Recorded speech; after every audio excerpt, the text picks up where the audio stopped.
what are the topics that we're going to cover today? And I'm just going to blend this in, if technology lets me. So just a quick overview for the next 45 minutes. We're going to discuss what is belonging, what's the current state of belonging in the workplaces, what do we see, and then how to build belonging in the hybrid workplace. And of course, in the end, questions and answers. Yeah. So that's just as a quick overview, but over to you, Sam. Yeah. What is belonging? Well, there are definitions of belonging, of course. It's, I always say belonging really is a feeling. So belonging is not a behavior, but it's a total and utter subjective and personal feeling. And it's a sense of confirmation that you are accepted by the group, that you are validated by the group for all your good and bad things. But in essence, it's a feeling of being validated and accepted by a group within a group. Yeah? Yes. Yeah. So that is on a psychological basis. Can you explain? I didn't even mention, but Sam is the introduction. I forgot the introduction. That's what happens when we are live. So Sam is a registered psychologist, very experienced executive coach and mentor. You worked for, across the world. You were, is that right?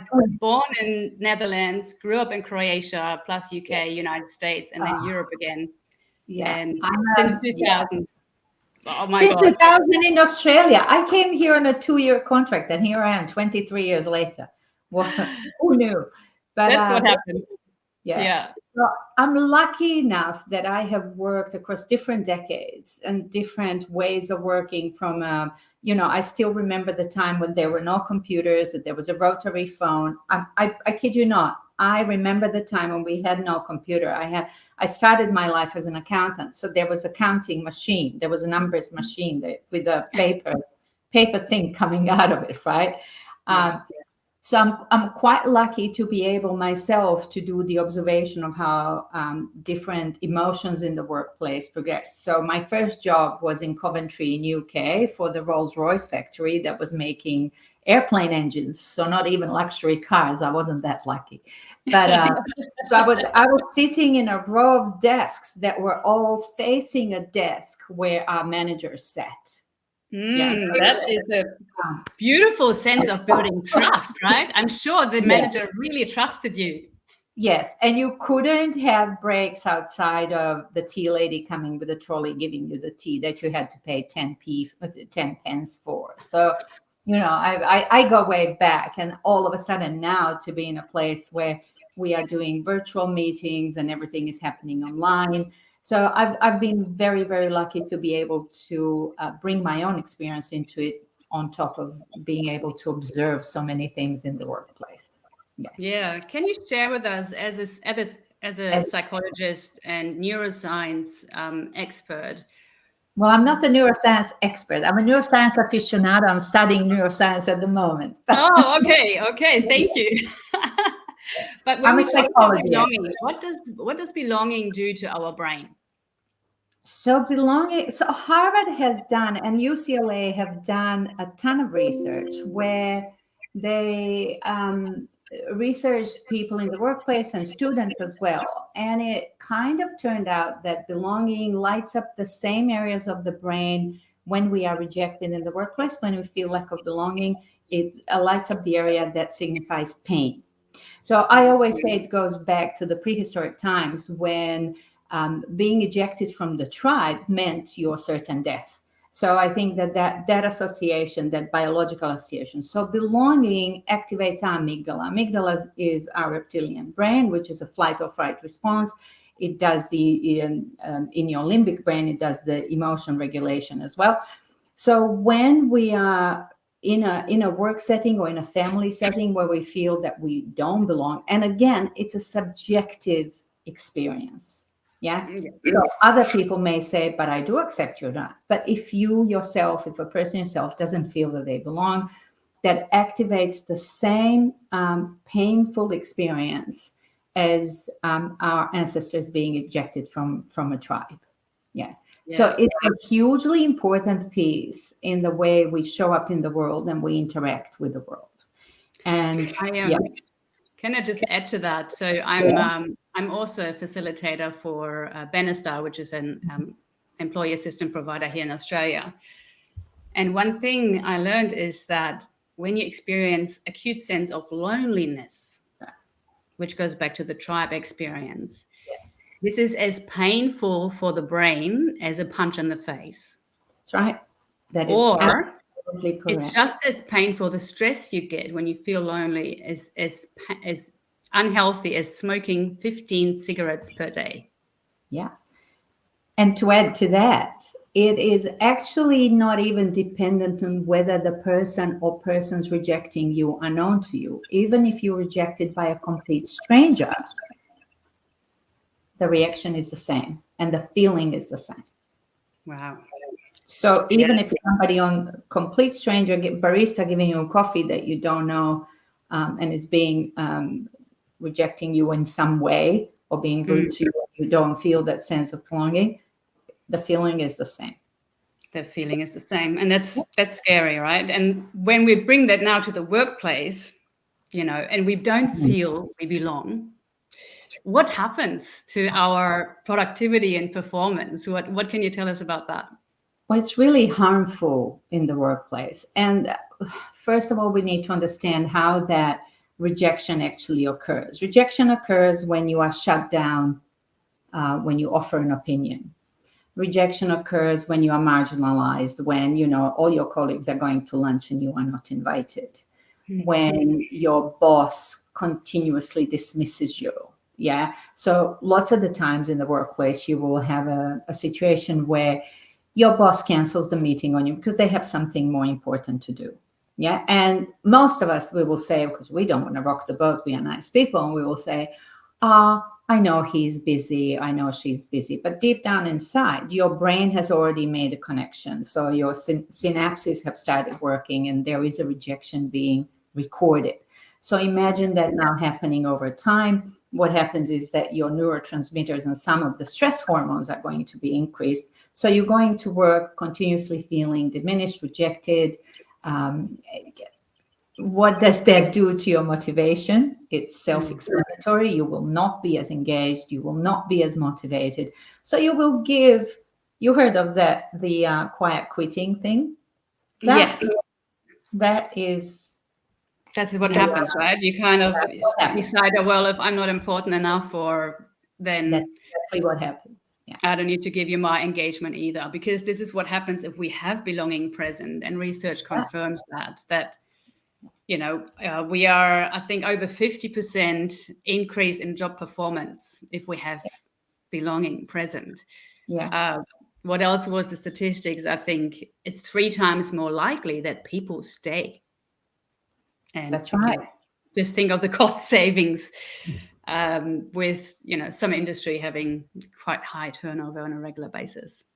That's exactly right. But the funny thing is that the brain processes belonging as part of the social standing within the group. Yeah.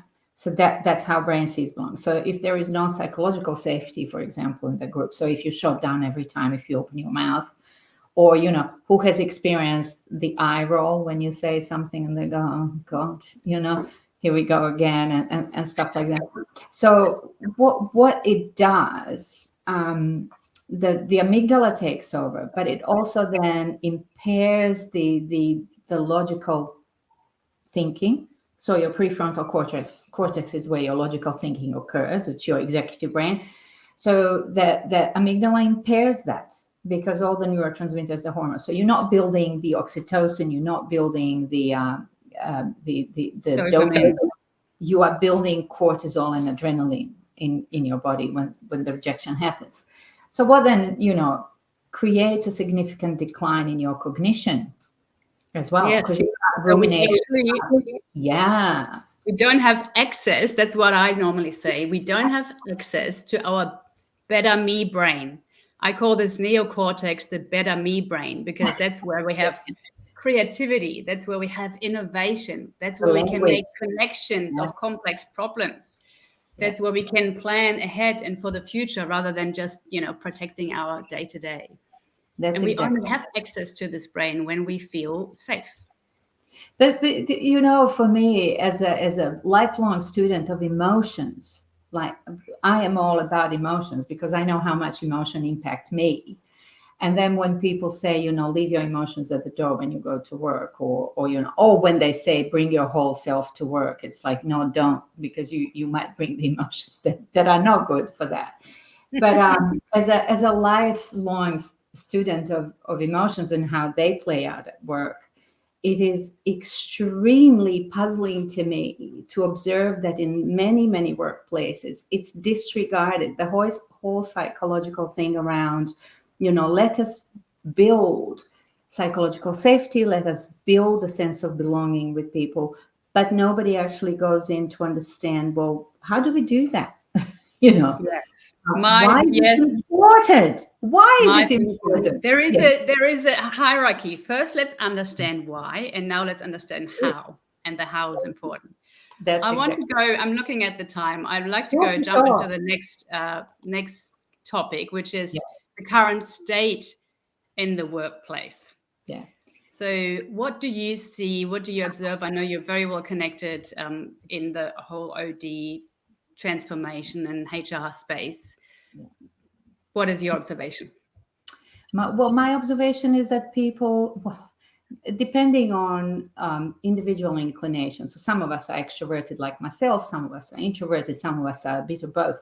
But what I'm observing is that because brain is wired for interpersonal interaction in order to build relationships and to belong, we are becoming it really damages the sense of belonging in the workplace, the hybrid workplace. While it works, it works, there is no doubt that it works.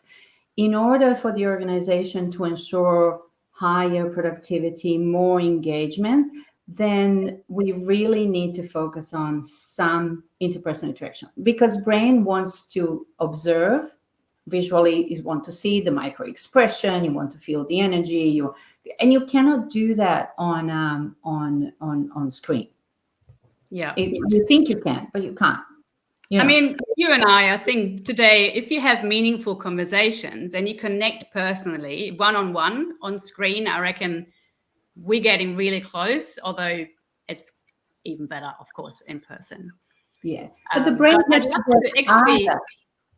Sam, I'm just thinking, why not ask our audience, that the ones that are live here today, on a scale from 1 to 10, 1 meaning you having a very low sense of belonging in the workplace, and 10 meaning you feel utterly accepted and connected to your work and respected, and you feel trusted and all the rest. Can you give us a number from 1 to 10? How connected are you to your workplace and your team at the moment?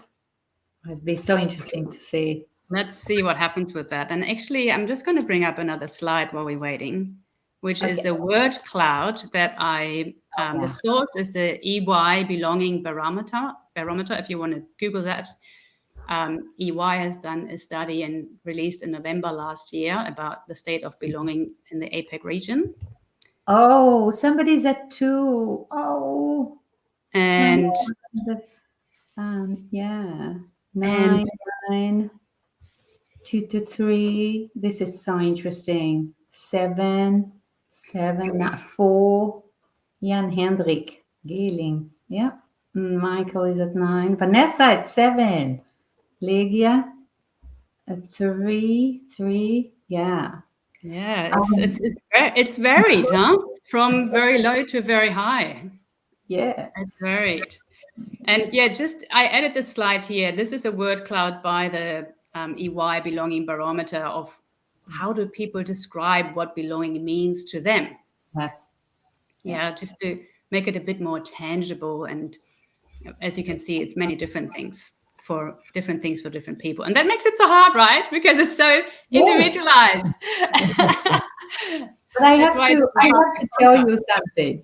Zoom fatigue or Teams fatigue or whatever we do, the video fatigue is very much real. In-person interaction do not take so much energy out of you. And the other thing is, because you're only seeing the face, For example, in the body language, it's really important to see micro expressions on your face, but it's important to see what you're doing with your hands, what you're doing with the objects that are placed in front of you. Where are your feet pointing? Your feet, believe it or not, tell a lot about belonging, about whether you like the person, whether you dislike the person, where your torso is pointing. All of that is so super important. So and then the spontaneity is lost. Especially because we have these meetings and you have a timeline on the meetings, etc. So this would work if we also allow the time for social interactions. That's one of the tips I will give you. Social interaction around the video while you're doing the talk, or maybe after your business meeting, is really important. Just to counterbalance. Yeah. Because otherwise your brain just switches off. The brain gets fried because it cannot, because it's artificial. It's not wired for this kind of interaction. We might mutate into that later on with this whole hybrid workplace. Not yet. Not within a year or two, right? That's no, not within the year or two.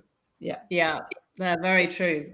I just wanted to share one other statistics I find quite interesting, and maybe you can comment on this. Sure. This one is, again, from the EY Belonging Barometer, and shows how the sense of belonging differentiates between leaders and employees. So for this one here, we've got, so the EY looked at 3 different workplaces. How is the sense of belonging in remote only, in just office, and in hybrid? So these are the 3 different colors. And then they looked at how much is it on leadership, on middle management, and staff. What is really interesting here is that no matter which mode of communication you can see that the leaders are quite disconnected from what goes on from the individual. And that's normal in our hierarchical structures, because the higher up you go, the more people present you with a different picture of what is going on in the business, and the less importance you give things such as how emotions play out at work. Because the higher up you go, you have a board or a set of investors, and they are insisting on knowing the numbers and where your profit and loss is, where your balance sheet is. Whereas every business is the people business, and the basic unit of a business is your team. And in that team, how an individual feels within that team is then that sense of belonging. So the correlation between belonging and the productivity is real. Psychological safety, of course, where there is a trust between the team members, where you can speak freely, where you feel the sense that people accept you for who you are, then that unit operates better, more effectively, and more efficiently, and therefore your business will operate better. So the disconnect is real. Is very real. So I think that's why the businesses like TeamTalks has such an important place in delivering this message and working with people on having the organization, creating the environment where belonging is recognized as a powerful force. Yeah, that's and what you say is, and you mentioned that before, the smallest entity to build belonging is your team. Is the team. Right. So we often think when I speak to HR practitioners, they feel like, how can I influence what's happening on the floor? But it is not a company culture initiative to build belonging. It has to come from each individual team, because each team is different as well, right? I mean, we've got marketing, we've got finance, we've got IT, and yes, that's biased, but sometimes we're just different type of people. That's exactly right. So we have to find our tribe. Yeah, but it's on the leader to understand the psychology of the workplace. So organizational psychology has a really big place in the workplace, and I think any business that has an organizational psychologist in there is a business that will be a bit more successful with the advice given. But it's on the leader to create the environment for the team culture to thrive. And the team culture won't thrive unless there is that sense of trust that's built that lies in the sense of I belong here. With the leader. Trust within that. No. The leader is the key, and all statistics say that, right? People don't leave companies. They have reasons, but 30% is the leader, another 30% is money, and another 30% is development opportunities. But the leader have pretty powerful ways of working. Yes, if the leader doesn't allow mistakes to happen in the workplace, if you can always get punished if you make a mistake, if you are berated, criticized, and especially if it's done in a rumor kind of way, so it comes back to you via somebody else rather than having an open and honest feedback conversation. So, wow, it just kills any hope of building the belonging. And then you have the engagement survey once a year that goes, participation less than 70%, because people don't want to speak. And if they speak, they will give you a different view. Yeah, so true. Being able to have the right conversations in a trusted environment, so important. So let's, we are a little bit behind time, but let's focus now on, I know, we can do this again on another topics. That's fine. This is just the first in our series of talk, Birthe, so I think it'll be fun anyway. Beautiful. So let's look at now, how can we build belonging and in the hybrid workplace? And let's start with what like generally what is needed on a psychological level to build belonging, and then as a second step we can look at what are the 3 steps. Well, so for me, generally, it's needed that the leadership understands the importance of belonging, psychological safety, and trust building as a building block of a good culture. Yeah.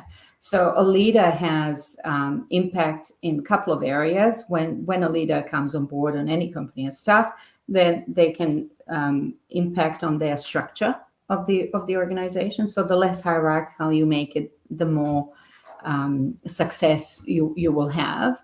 They have an impact of the strategy, and they have an impact of choosing what kind of culture they want to create. Yeah. And that comes with understanding their own selves and awareness. The other, I think, big thing is when we recruit in the recruitment process, how do we do that? So how do we recruit for people who fit that culture that was mandated?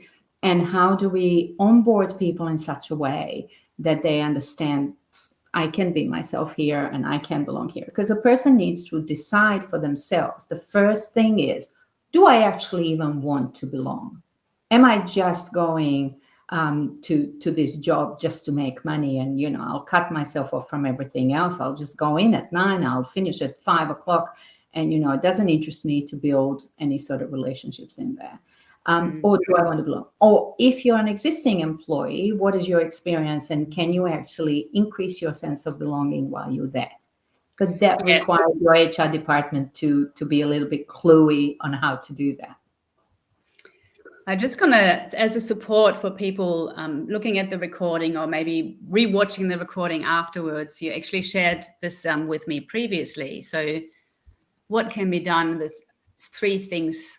Yes. The 3 things. Belonging. Yeah. So the HR departments, the leaders, they have to understand what happens at the point of person coming into the organization. Do we want to enable our people to feel the belonging? So existing and new. Proximity and frequency are really important things. So as I said, the brain is wired for the interaction, personal interaction. So having the proximity, having the face-to-face conversations at least once a week, and not focusing it only on the work. So even if somebody comes in once a week, make sure that you're having meaningful interactions. Yeah. Amen. So Amen. If we say, let's have proximity. Yeah, I will see my people and I will say hello to them. And then, I will just ask them stuff about work, making sure that at a team level. Yeah.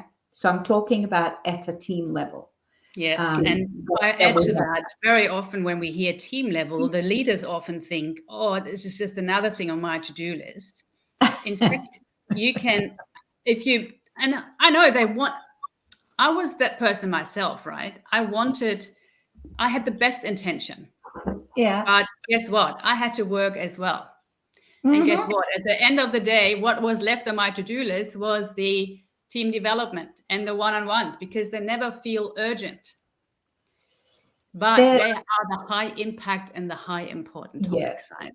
But the wonderful thing about human brain, Birthe, is that you can flip it. You can flip it into an enjoyable task by saying, oh my God, I get to talk to my people. I get to find out who they are. So, it's called reframing, and it's about how you reframe. So it's a skill that you teach in your team talks, I know. So reframing, repositioning, so everything is in how we see it, how our brain perceives it. Yeah. So if you see things as a chore, it will always be a chore regardless. If you turn it around. So for example, people hate Mondays. And when I coach people, I say, well, why can't you wake up in the morning and say, I get to go to work. I get to interact with people. I get to, so the more you keep repeating, that becomes your reality. 100%. Our brain just needs repetition, repetition, repetition.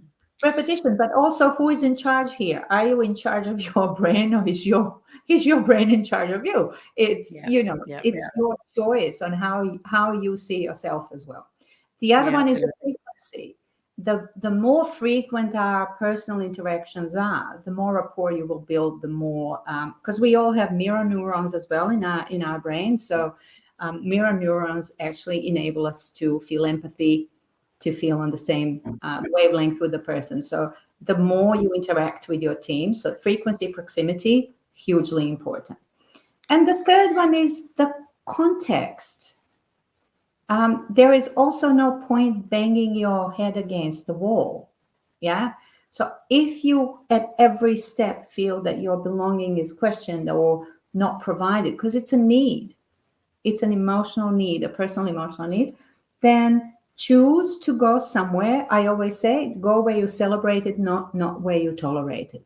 That is as a human being, you also have a choice. And I know we all have mortgages to pay and bills to pay and all of that, but you do only have one life, is what I will say.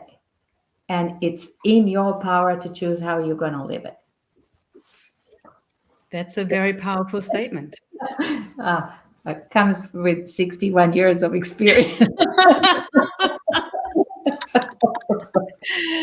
Yes, but it is the what I hear again and again is in order to have a sense of belonging, we have to be asked about our own personal experiences, our own personal stories, how we can contribute individually to the impact of the organization. How do my skills contribute to the success of the team? Are you valued? Are you valued? Am I seen and am I heard? Just as Brené Brown loves to say, right? Am I seen and am I heard? That's 100%. Yeah. 100%. And one thing I think I want to just point out is often we think leaders have to manage everything. It's actually the combination of the team. So with Team Talks, and I'm going to go into that step in a moment. Yes. The idea is that we pair up peers. Yes. And a lot of people understand it's a free source. Planning. Can I just interrupt you for 1 second? That in your team talks, that is one of the most powerful things psychologically, because just having a couple of people that validate you, that see you, that hear you in your team, within your team, makes a huge difference. And this is why I love your program. It's fundamental. Yeah, like reading is fundamental. Teams are fundamental. So that's why it's really, really important to enable that within the teams. Pair up together and talk about it. And where people go wrong most of the time is that they will read some research and then they see the best practice. And then they try to kind of fit their team into that, rather than just pairing people together, having a conversation, talking, exchanging stories as the most powerful piece. So I love Team Talks because of that very much. Thank you so much. Oh, I love it. Yes, this is why we're friends, Birthe, because we think What I'd like to share now is the 3 steps that we developed with TeamTalks, and as the 3 steps to build belonging in the hybrid workplace. And it starts with think, then it goes into pair and share. So I might just explain quickly what that means. Yes, please. So what I developed is a conversation framework. Just think if you're a leader, or even if you're just a team member, imagine your team having a regular conversation every month about a certain topic. And think of that as a book club for teams. So book club is quite popular here in Australia, where, let's say, the same people read the same book at the same time, and then have a discussion about it. What did that mean to you? Yes. So my framework is that I say for 2 weeks in a month, give the team something to read, something to watch, a video, or maybe a podcast, maybe an article that teaches us about human skills. Yeah. Because if you look at the top 10 booksellers list in the bookstore, about 50% of them are all about self-development. People are interested in this topic, so it relates to them. Let's say one video by Brené Brown on vulnerability. Then in week 3, the team is being paired up in 2s. And with a small conversation guide, they repeat what they learned. And there's a few questions in there like, have you ever experienced, not wanting to be vulnerable, or being shut down for being vulnerable? And then we start sharing stories in 2s in a safe space. Yes. And then in week 3, the whole team gets together and the leader picks up and facilitates a conversation, sharing each other's stories, and then commit the team to, okay, how can we avoid in the future how can we avoid conflict in the future when we know about new personality styles? And I know if you talk about the DISC profile, let's say you're a D and I'm an I, and I tell you, Sam, can you just explain that to me again? Because I didn't get what you were saying. Can you speak to an I person, please? Well, the I person has emotions off the chart. So I stands for impulsivity, really. Yeah. So I'm a high D, high I. So I'm quite comfortable issuing direction, but I am very empathic, and I also feel energies all the time. So an I person will want to connect in a chit chat kind of way. We'll want to discuss what we've done over the weekend. We'll jump from one topic to another. Whereas the high D person doesn't want any of that. They just want to get on with it, and And so when you get the 2, frequently there is conflict because they don't understand where the other is coming from. While DISC is a very, very simplistic kind of assessment, it has its place in talking about different styles at work. Teams, right? Yeah, exactly. The idea here is that we just continue that conversation every month. Yeah. And what we do here is we make it a priority. That's one of the key aspects I found out. We need accountability partner. We need to know that someone else is waiting for us. I'm also a productivity specialist. So if there's a deadline, people do stuff. Otherwise, it's not a priority. That's right. That's exactly. Not everybody has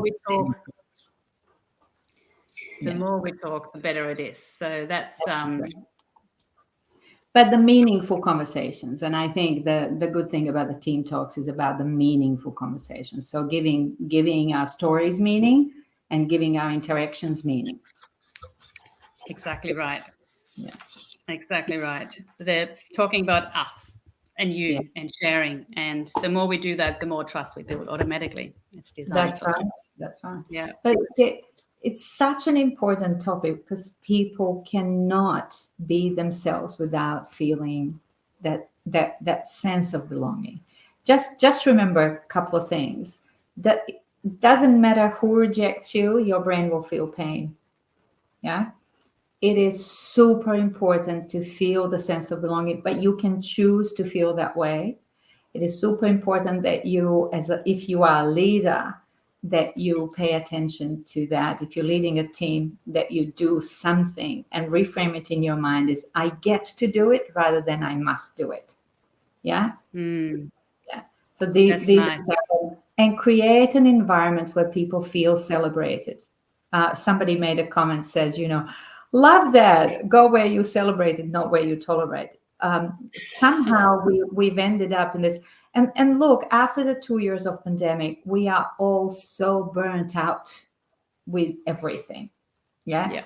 And now even more so with the recession, with higher cost of living stuff. So all you're going to see is more leaning towards isolation and not belonging and quiet quitting. And, so imagine how lucky you are if you're leading a team, if you're leading people, or if you belong to a team where you can bring a little bit of that kindness and meaning and conversation into the workplace to make it better, to work on a fundamental motivation of a human being is a sense of I belong somewhere or I belong to someone. Yeah. It's a whole family, children. That makes 100%. That makes life worthwhile and even work even more worthwhile, right? That's exactly right. So let's come to question and answers. I know we went a bit over time just for ourselves. So for anyone here live on the call, you get first go. What questions do you have for Sam and I?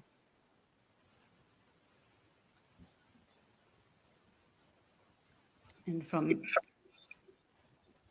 the team perspective, please, because that's what we're talking about. Team as a basic building block of any organization. One thing while we're waiting, I had some pre-questions, and I was asked about onboarding teams, onboarding hybrid teams. So one thing is to have existing teams and keep going, but what happens if new people come on board? What can we do there? Onboarding efforts are really much more effective if you go beyond the basics, especially in this particular context. If you think about that, 1/3 of hires actually leaves within the first 6 months. That tells you something, especially this. That's a statistic. Yeah. Wow. Yeah. If you bring the onboarding process to really pay attention on what you're going to do with people in the first 90 days. So how do you have meaningful conversations with them? And not just the buddy system or whatever.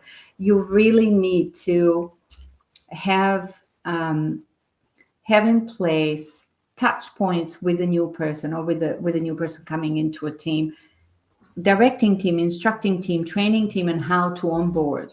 Yeah, not just somebody is coming and here, just go. And then spending enough time with the person coming into the organization, with them, understanding where they're coming from. And a simple assessment could be good as a starting point. Let's have an assessment conversation, pairing them up with somebody. Do the team talks training, for example, for the team. That would be an amazing thing if the companies would choose to do that. That would be fantastic. We have a couple of questions live. Yes. Christy says, if not a book club, what else? Where has it gone? What other options for think, pair, share? Yes. So if it's not a book club as such, what other options can you use? Yeah. Do you want to go? Yeah. Yeah. Look, from my perspective, it's any topics. It doesn't have to be a book, but any topics that are human related. If you just look at TED Talks and some inspiring text or anything that talks about active listening, communication skills, how to build trust, personality types, mindfulness training, even well-being initiatives. Even a movie, like there is that movie, Once Were Titans with Denzel Washington, fantastic. Or Gladiator, that fighting scene from the Gladiator. It's amazing. I love it, yes. So anything where we create a shared experience, even if we work apart, because we create a meta brain. We actually connect in the brain and in the heart, just not in proximity.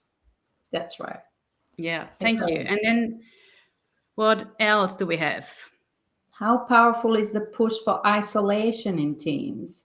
I'm not understanding the push for isolation. You need to tell me a bit more about that, Eric. Push for isolation? Push for isolation. I haven't had a push.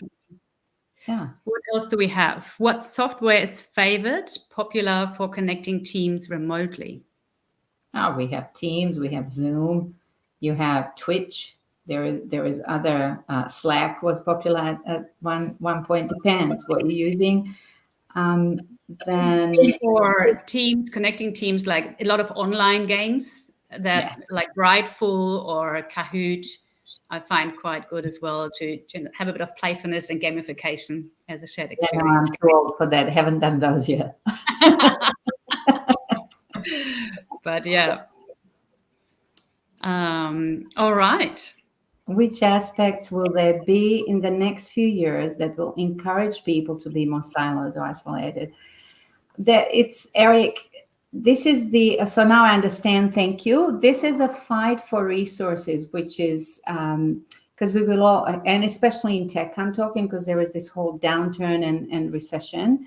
So there'll be more fighting for resources, fighting for time, fighting for access. So the teams will become more competitive. More competitiveness frequently means more silos. Yeah. And depending on the organization, some silos are created to provide deep specification in the organization. So sometimes that is okay. Depends on what the organization is like. But yeah, there will be a push for more competition, more access to resources. Yeah. If that doesn't answer your questions, please contact me on LinkedIn. I'd be quite happy to engage in the further conversation, of course. Yes, in terms of that, actually, in terms of what happens after this, because we are over time already. So let's say, how do we want to leave our audience, Sam? So what I would recommend highly to the audience is please reach out to Birthe. Find out about TeamTalks. Birthe and I work together quite a lot. If you wanted us to give you some advice, if you wanted us to show you what we actually do training-wise, please reach out to Birthe directly or to me directly, whichever you prefer. And we will be ecstatic to continue the conversation. And because we are evangelists on the team and on belonging and emotion in the workplace. So do ping us, talk to us. We will definitely be there for you. We are here to support anybody who is interested in doing more with teams. Don't forget TeamTalks. Yep. Thank you very much. And for how to contact, the best way really is LinkedIn. And please, if you're not connected with Sam or myself yet on LinkedIn, please send us a connection request so we can actually talk to each other. Otherwise, we can't. That's right. We had two more questions. Manikandan is asking, if company leadership is not interested in building belonging, but the working teams are interested, is joint lunches, as any activity will do fine, as long as it's meaningful. Yeah. So it depends on the quality of and how the leader engages or how the peers engage. Jim is asking, is there a maximum size for virtual teams that allows engagement to occur using camera? I would say anywhere that you have more than 7 to 10 people, it becomes, because you can't see everybody, people don't use the camera, you can't engage. I kind of say 14, 10 to 14 is the maximum, same experience. And in terms of going out for lunches and doing nice things together as a team, I think it's very important. Just do it more often. Yeah. Because it is the frequency that we're talking about, right? On a consistent basis, just once a year doesn't cut it. Consistently, we want to hear, and it doesn't have to be money. It can just be a thank you. Thank you for showing up, recognition. Bring some food, and breaking bread is always good. People love bring some donuts. All right. Yes, we will record. This is recorded, and Birthe will send it out, or Grace will send it out. Someone will send it out. So that's why I need everyone to connect with me, because I realize maybe there's some people here that are actually not my first connection on LinkedIn. Connect with whoever you connected to, Birthe or myself. We will send you the recording. Yes, definitely. Okay. All right, everyone. Wonderful. Thank you so much, Sam. You, Sam, you've been amazing, amazing guest. Made me feel very comfortable. Thank you so much in sharing your insights and expertise. And wishing everyone beautiful rest of the week, a peaceful public holiday tomorrow. And hope to see you again. Yes, we will. All right. Thanks, guys. Wonderful. Bye. Bye.